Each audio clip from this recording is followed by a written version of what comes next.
De forma remota, conectado vía Zoom. Él es psicólogo clínico, investigador IMAI. El tema es un curso que está haciendo Núcleo Milenio IMAI, no solo para especialistas, sino también para profesores, para las familias, periodistas y público en general interesado, entre otros, donde se va a abordar además el tema del riesgo suicida en adolescentes y jóvenes y se dicta además para toda América Latina. Bienvenido, muchísimas gracias Álvaro por estar con nosotros aquí en La Mañana en Familia. Muchas gracias a ustedes por la invitación. Buenos días a todos y todas. Bueno, qué importante, Álvaro, hablar acerca de salud mental. Creo que se ha puesto en vigencia además uno de los términos que hemos acuñado durante este último tiempo y que son las secuelas post-COVID o post-pandemia, podríamos decirlo, donde se ha acentuado incluso lo que significa la propia angustia, las crisis de pánico, pero también tiene que ver con un tema de emociones y de valores, donde muchas veces ustedes como Fundación IMAI se preocupan objetivamente además de poder preparar, pero así también como profesionales, analizar el tema y ponerlo sobre la mesa de trabajo.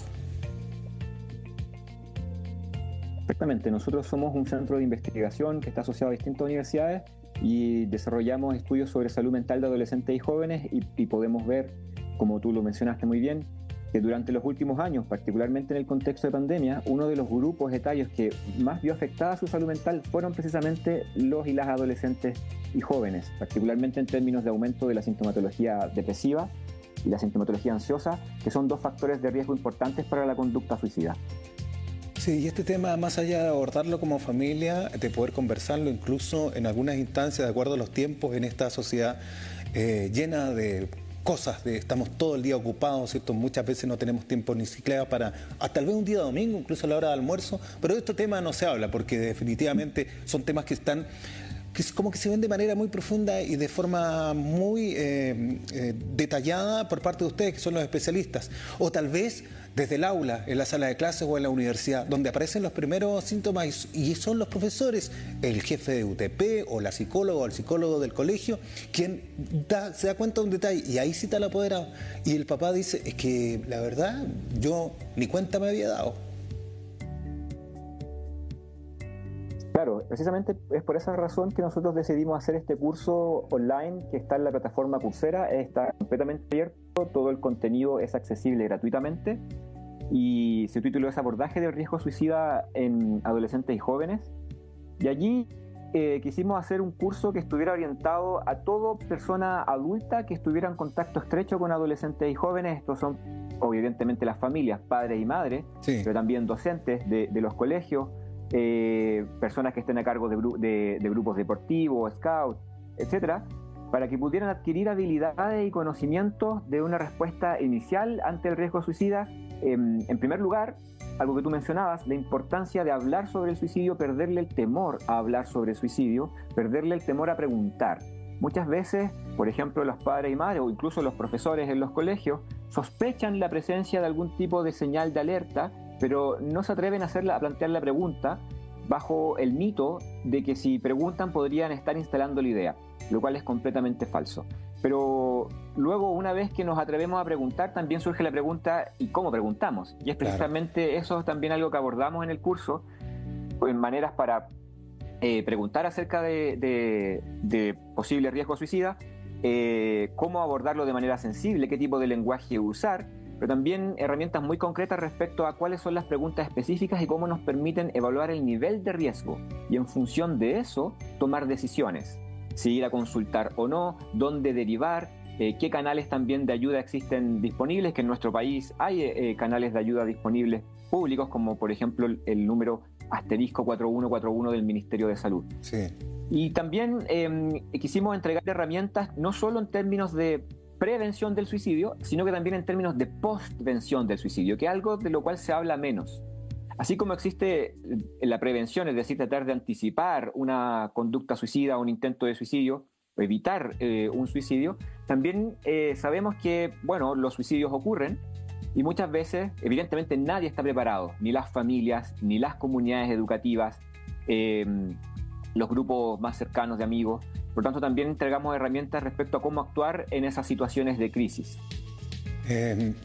Álvaro, ustedes tienen datos duros que hablan acerca de la realidad que hoy día se perfila en nuestra sociedad joven y que en esta sociedad llena de incertidumbre y muchas veces en medio de la, comillas, adolescencia, la decisión o el discernir ante cualquier instancia tiene un plazo muy corto, porque vivimos una sociedad que es muy rápida. Estas generaciones además como que quieren todo que se haga en menos plazo, que incluso, porque ya te lo está entregando, incluso, comillas, hoy la inteligencia artificial.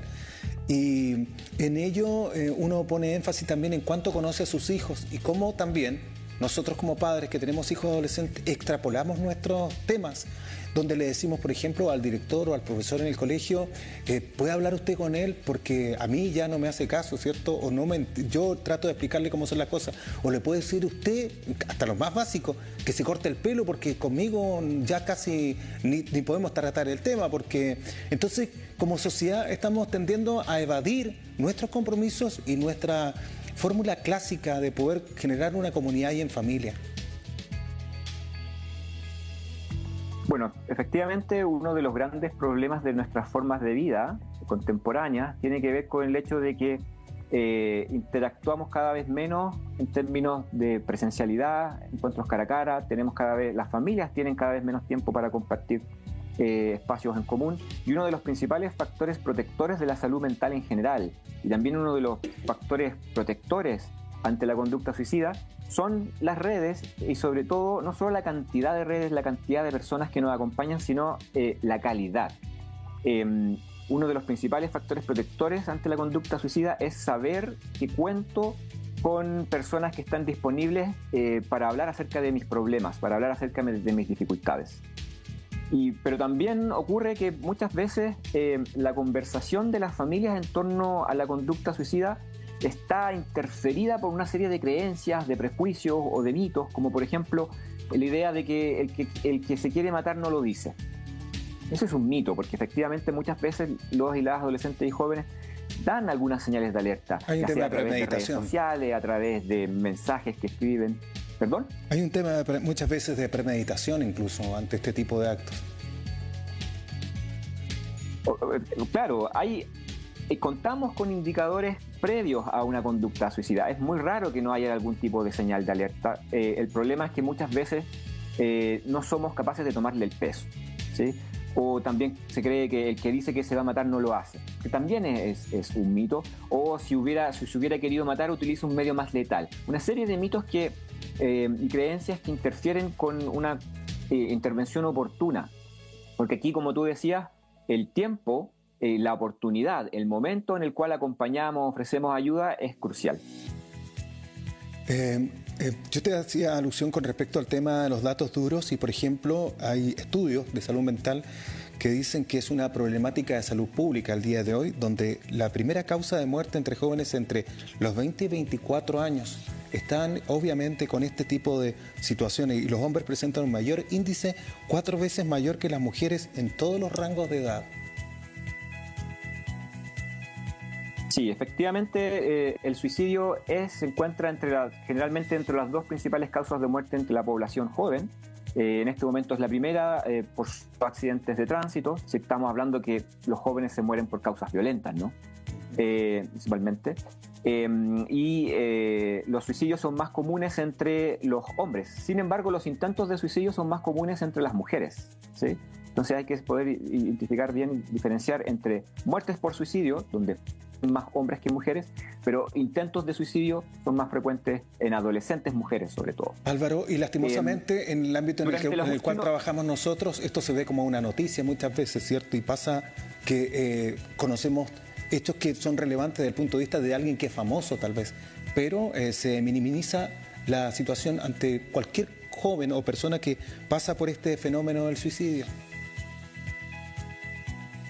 Bueno, los medios de comunicación son cruciales y cómo se transmite la información respecto a esto es muy relevante. De hecho, los medios de comunicación pueden tener un rol muy relevante en la prevención del suicidio, y parte del Programa Nacional de Prevención del Suicidio consiste en cómo poder transmitir información correcta y oportuna a través de los medios de comunicación. Cuando fallece alguna persona famosa, un influencer, un cantante, sabemos, hay estudios, nosotros mismos lo hemos evidenciado, que aumenta el riesgo de suicidio en la población. O sea, el número de suicidios aumenta precisamente en el periodo de tiempo en el cual hay una muerte de alguien famoso o famosa. Por tanto, hay algo así como un fenómeno de contagio social. Entonces, es en esos momentos donde tenemos que reforzar las campañas de prevención.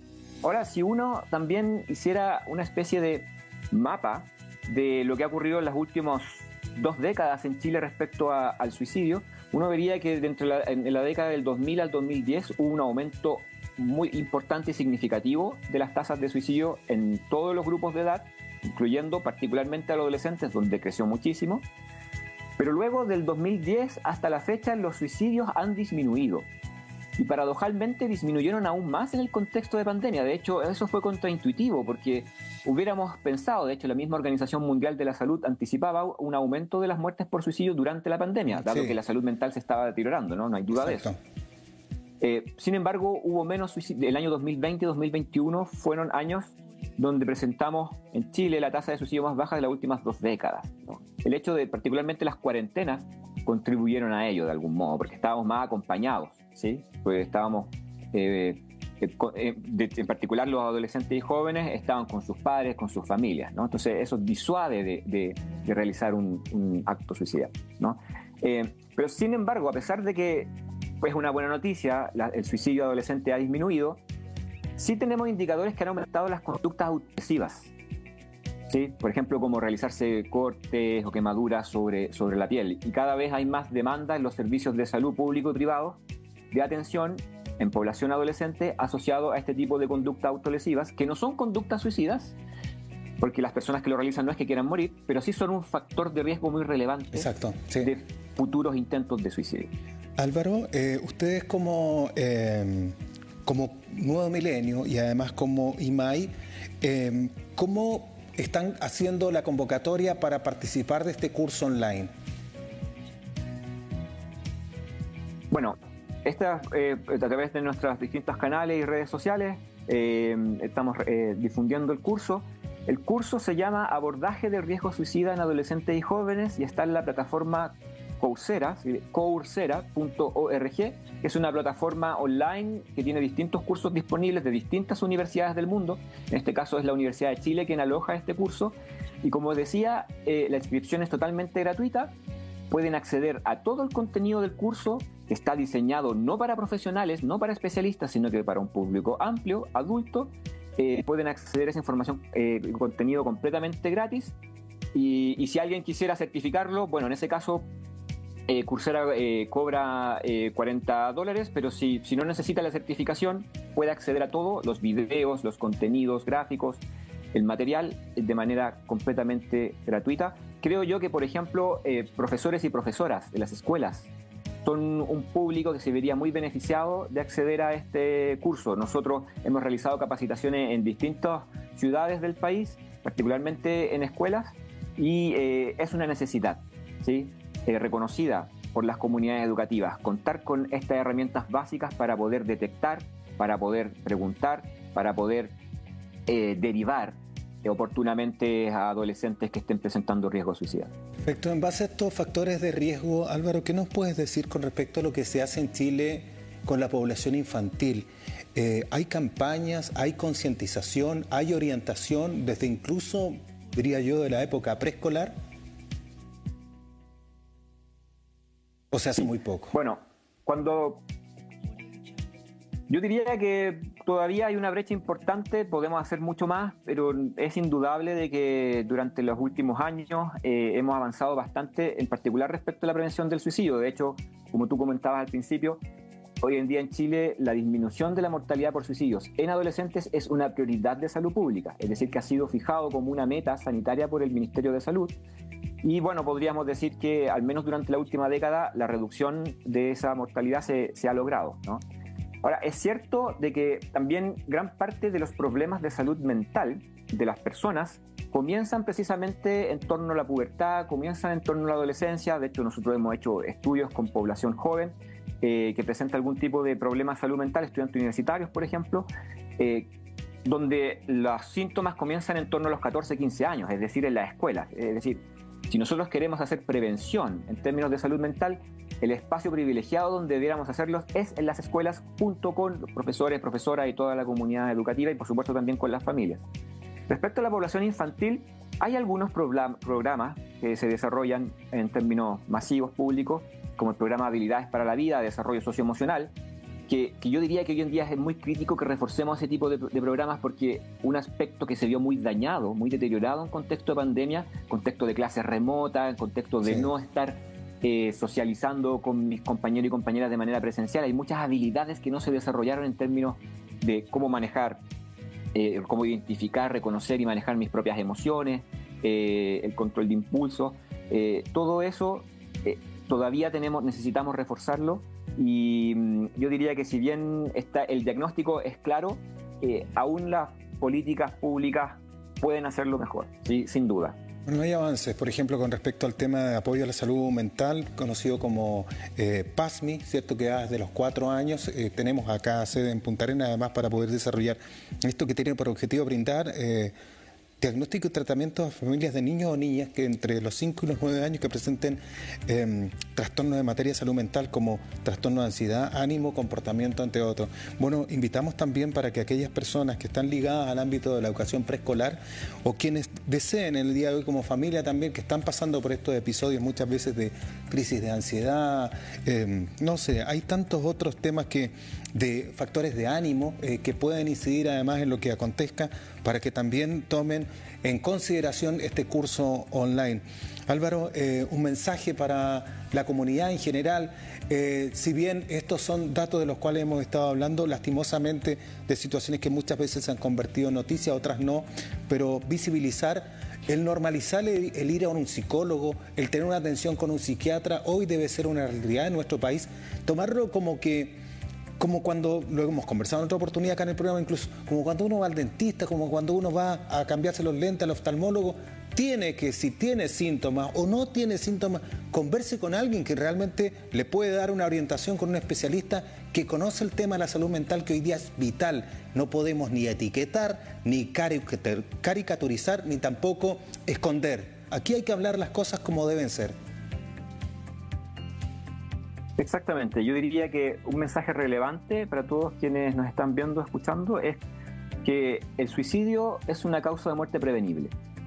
Y en esa prevención podemos participar todos y todas. Todos podríamos ser actores decisivos en prevenir una conducta suicida. Y para ello, en primer lugar, hay que atreverse a hablar acerca de esto, ¿sí? Hay que atreverse a preguntar, a nombrar la palabra suicidio. Muchas veces se instala como una palabra tabú, ¿no? Exacto. Y por otro lado también es importante, y esto, bueno, son cambios culturales, muchas veces son más lentos, ¿no?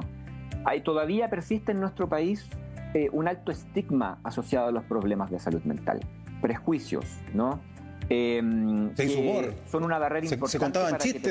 Se contaban chistes también, ¿sí o no? Se hacían rutinas en base a situaciones que enfrentaba una persona. Claro, exactamente, que solo contribuyen a estigmatizar, o se utilizan términos o categorías de salud mental como esquizofrenia, el esquizofrénico, para referirse a otro despectivamente, ¿no? Todo eso contribuye a reforzar los estigmas, pero también, por otro lado, hay otras tendencias, ¿no? Por ejemplo, el hecho de que tengamos a un presidente de la República que reconozca que fue diagnosticado con un problema de salud mental y está yendo a tratamiento, a psicoterapia, eso también es importante porque contribuye a visibilizarlo socialmente y a desestigmatizar. Por otro lado, otra barrera importante, sobre todo en la población adolescente y juvenil, es que creen que pueden resolver sus problemas por su propia cuenta. Si vivimos en una sociedad que nos ha enseñado que debemos ser capaces de resolver por nosotros y nosotras mismas nuestros problemas, demostrar suficiente autonomía y autogestión, que muchas veces olvidamos que en realidad hay ocasiones en que simplemente no podemos y necesitamos pedir ayuda. Nos vemos desbordados. Y por lo tanto también lo que tenemos que ofrecer allí es canales disponibles de ayuda. Y hoy en día existen, tanto a nivel público como privado. Hay muchas ONGs también que trabajan con adolescentes y jóvenes y ofrecen chat, sitios web, líneas telefónicas disponibles como la Fundación Todo Mejora, o el mismo Instituto Nacional de la Juventud tiene un programa que se llama Hablemos de Todo, que también tiene un componente de prevención del suicidio. Las plataformas existen y tenemos que hacerlas visibles, pero también necesitamos que adolescentes y jóvenes entiendan de que aprendan a reconocer señales de alerta y aprendan a reconocer que hay un momento en que necesitan acercarse a un otro para solicitar ayuda. Y si somos adolescentes también tenemos que saber que no podemos guardar estas ideas o estos pensamientos como un secreto. Muchas veces se malentiende entre la población adolescente que si un amigo o amiga me cuenta que está presentando ideación suicida, entonces no se lo puedo contar a nadie. Exacto. A nadie, ¿sí? Eso no contribuye, ¿no? Es más bien alentar, promover la búsqueda de ayuda en los canales que están disponibles. Álvaro, insisto, en el caso del disculpa, desde el asterisco 4141. Eso mismo te iba a decir yo, desde el asterisco 4141, ahí uno tiene la opción de poder comunicarse. Se ha hecho, bueno, esta conversación de verdad que es muy importante y te agradezco además la gentileza, la honestidad y el hecho de poder contarnos un poco a priori de lo que acontece con este curso online para la prevención del suicidio. Yo creo que hoy es el tema. Después ya es tarde, no sé. Los jóvenes, los niños hoy día necesitan acudir además a profesionales, pero sí también tener una comunidad empoderada del tema de que es un factor de vida, que es relevante. Ha sido de verdad muy instructivo conversar contigo, Álvaro, psicólogo clínico, investigador de INMAI, con este curso del Núcleo Milenio. Un abrazo para ustedes, para todos los especialistas y para quienes conforman parte de esta institución. Álvaro Jiménez, muchas gracias por haber venido al programa.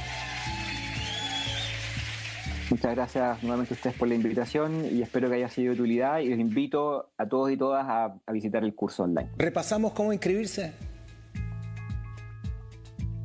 Sí, en la plataforma coursera.org está el curso Abordaje del riesgo suicida en adolescentes y jóvenes, que es impartido por la Universidad de Chile y el Núcleo Milenio INMAI. Hay un Instagram también disponible, así que aquellas personas que deseen agregarse también los pueden seguir como INMAI, ¿cierto? O como Núcleo Milenio, ¿cierto? Núcleo Milenio INMAI, exactamente en Instagram, en Twitter, en distintas redes sociales, en Facebook también. Muy bien, un abrazo, que esté muy bien, muchas gracias. Un abrazo, adiós. 10 de la mañana con 54 minutos, hemos conversado poco más de 20 minutos con un tema muy importante, donde se encierran emociones, valores, pero por sobre todo la vida. Qué importante además poder aterrizar estos temas en familia, poder llevarlos además a los establecimientos educacionales, en la prensa escrita, radio, televisión, al público en general que esté interesado. Nos separamos un ratito, volvemos de inmediato, tenemos invitados.